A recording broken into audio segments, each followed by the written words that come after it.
Unfortunately, on this show, it's not always unicorns and rainbows. Sometimes it just builds up, you get frustrated, and at a certain point, you have to say, fuck off, dude. Right? We have the laws of logic, and to the best of our ability, we've been able to see that it works, right? We can justify that it works in that every time that we've used it, it has worked, and if it doesn't, then the better thing to do is not use it anymore. That's fine. But if you're going to come in and say you need to justify it, then what you are doing is implying that you do have that answer. That is a presuppositional argument. What you're doing is you're making a special example for yourself when you're not addressing the point. I have the answer, and so you know what? I just do because my imaginary friend says so. That's way less authentic. That's way less.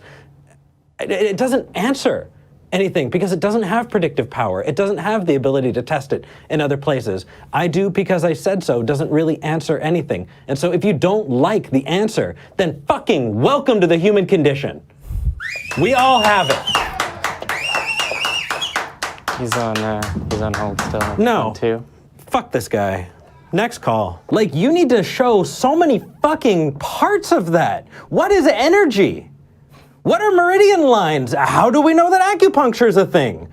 How many things did you have that could be solved with the placebo effect, right? And why do I care? Why do I get so upset? I'm upset because there are people who are preying on my family who are dying, right? And there are other people that I know who will die, and people out there that I don't know, many more, who will die if they don't figure out that that kind of bullshit is just that. I think this discussion will work best if we just jump straight into the comments. Do you want to go ahead and take the first one?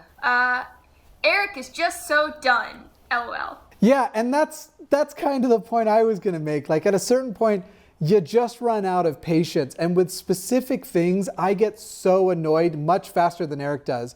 In the first one, the guy's basically playing a word game and trying to go with these sort of broader ideas of like, how do we even know what's real? I had a member of my family recently say they're more sure God exists than they are sure that I exist.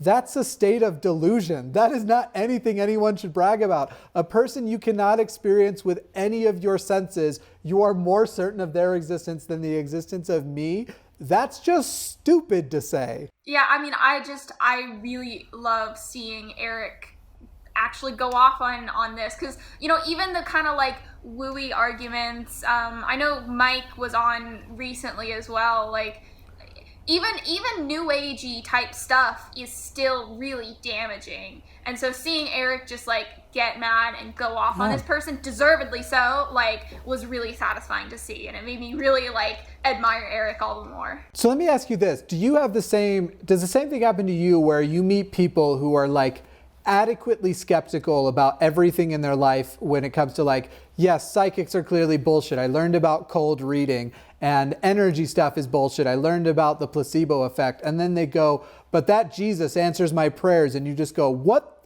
Where the fuck did this go wrong? Does this happen to you ever? I haven't had that. I've had the opposite of like people who are like definitely skeptical and whatnot, don't believe in religion or atheist and everything, but are really into like crystals and like aromatherapy and acupuncture. Not naming names, but my parents. Yeah. So my dad, it's one of those things that I'm not going to say anything mean about him, not publicly, only to his face. But my dad is a very skeptical guy 99% of the time, but that 1% of the time, which he would argue it's more than 1% because Mormonism takes a lot, but he can just suspend it all for what to me is so clearly a scam. These people are all charlatans, whether it's the witch doctors or Joseph Smith. It's just kind of obvious now, I guess. I'll take on the second comment. Well said, Eric. We need to stand up to supernatural beliefs and not dwell in the fog of relativism. Yeah, exactly.